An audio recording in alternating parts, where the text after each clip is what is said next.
इस्लामाबाद में भी एक पुरतशद्दद जो है वाक़या हुआ, ख़ासकर डी चौक में यह वाक़या हुआ। वहाँ पे जो तमाम कानून नाफज करने वाले अदारे भी मौजूद थे, 245 की तरह फ़ौज भी मौजूद थी। कैजुअल्टी के बारे में बहुत बयानिया चला, वहाँ पे इतनी ज़्यादा कैजुअल्टी हुई, ज़ख्मी हुए लोग, गिरफ्तार हुए। अस्सलाम वालेकुम नाज़रीन इकराम, डी चौक पर सीधी गोलियां चली या नहीं चली, कितनी अमवात हुई और गोली किसके आर्डर पर चली, ये सब कुछ कौन करवा रहा था? एक आम आदमी वहां पर जिनकी अमवात हुई उस मुतल्लिक DGISPR से इंतहाई सख्त सवाल, जिस पर DGISPR ने क्या जवाब दिया, आर्मी चीफ का क्या पैगाम DGISPR ने सहाफ़ियों को बताया। वीडियो देखिए, फिर इस पर डिटेल में बात करते हैं। वहाँ पे 24 नवंबर और 26 नवंबर के दरमियान इस्लामाबाद में भी एक पुरतशद्दद जो है वाक़या हुआ, ख़ासकर डी चौक में यह वाक़या हुआ। वहाँ पे जो तमाम कानून नाफज करने वाले अदारे भी मौजूद थे, 245 की तरह फ़ौज भी मौजूद थी। कैजुअल्टी के बारे में बहुत बयानिया चला, एक सियासी जमात ने, बाहर बैठे लोगों ने भी, अंदरूनी मुल्क भी, सोशल मीडिया पर एक बयानिया बनाया गया कि वहाँ पे इतनी ज़्यादा कैजुअल्टी हुई, ज़ख्मी हुए लोग, गिरफ्तार हुए। एक्चुअल पोजीशन क्या थी? हॉस्पिटल की जानिब से भी जो सोशल मीडिया को फीड किया गया वो भी गलत मालूमात फराहम की गई। एक्चुअल पोजीशन क्या थी? फ़ौज वहाँ पे मौजूद थी, वहाँ पे क्या हुआ, कितनी कैजुअल्टी है, कितनी गिरफ्तारियाँ हैं, कितने ज़ख्मी थे? देखिए, ये जो मखसूस सियासी जमात की तरफ से की गई ये जो नवंबर साजिश है, इसके पीछे जो सोच है वो सियासी दहशतगर्दी की है। और ये इसकी तफसीलात वाक़े में जाने से पहले मैं आपको ये याद कराना चाहूँगा कि ये जो मनफी और तशद्दुद की सियासत का सिलसिला है, ये आप याद करें तो ये 2014 में जब पार्लियामेंट पे और सरकारी इदारों पे इमलाक पे हमला हुआ, उस वक्त भी आपने देखा। आपने मई 2022 में भी देखा, नवंबर 2022 में भी देखा। आपने सानह 9 मई 2023 में भी देखा, और उसी का तसलसल अभी आपने नवंबर 2024 में देखा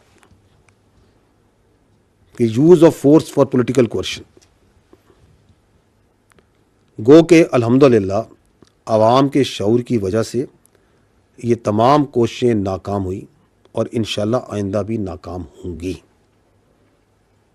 ताहम इनकी वजह से पाकिस्तान के अवाम की जो तरक्की और खुशहाली और जो सिक्योरिटी के अंदर अमन का सफ़र है, उसमें यकीनन रखना पड़ता है, और जो असल अवामी मसाइल हैं उनसे तवज्जो हटती है और उसकी अपॉर्चुनिटी कॉस्ट आप और हम सब देते हैं। इस वाक़े के बारे में 1 दिसंबर को 2024 को वज़ारत दाखिला ने मुफस्सल एलामिया जारी किया था, जिसमें उन्होंने ये बताया था कि जो पाकिस्तान की फ़ौज है वो इस पूरे वाक़े में इस पुरतशद्दद हजूम के साथ बिल्कुल डायरेक्ट कांटेक्ट में नहीं आई, और ना ही उसको इस पुरतशद्दद हजूम या राइट कंट्रोल के लिए तैनात किया गया था। फ़ौज की तैनाती सिर्फ रेड जोन तक महदूद थी, और ख़ुसूसन जब वहाँ पे दोस्त ममालिक के अहम वफूद भी मौजूद थे। वज़ारत दाखिला ने अपने एलामिये में ये भी वाज़ेह किया कि जो सियासी क़यादत थी इस इंतशारी हजूम के, उसके मुसल्लह गार्ड्स और इन एहतजाजियों में जो कुछ लोग जो आतिशी असले के साथ थे, उन्होंने यकीनन फायरिंग की, और आपने, हमने, सब ने मीडिया पर, सोशल मीडिया पे वो आतिशी असले देखा भी, और भी बहुत तरह के हथियार देखे जो उनके साथ, जिनसे वो मुसल्लह थे।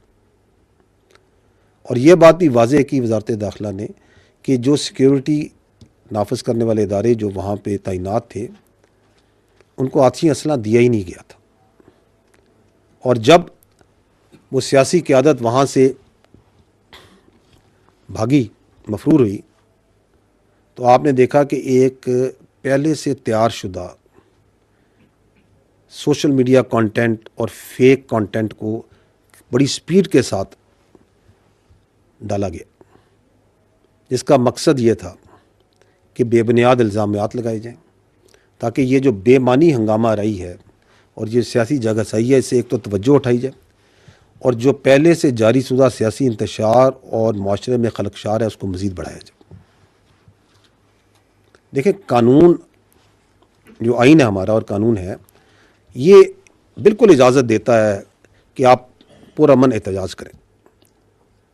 आज़ादी है, हक़ जो आपकी आज़ादी है इज़हार राय है, उसका हक़ भी देता है। लेकिन ये तमाम जो हकूक़ हैं ये किसी कायदे में और किसी क़यूद के तहत हैं। अगर आप कीलों से लगे डंडे लेकर, आछी असला लेकर, टीयर गैस शैल लेकर धावा बोलते हैं, पुलिस और रेंजर्स पर हमले करते हैं, उनको शहीद करते हैं, तो ये सियासी एहतजाज नहीं, ये सियासी दहशतगर्दी है और इसको कोई कानून इसकी इजाज़त नहीं देता।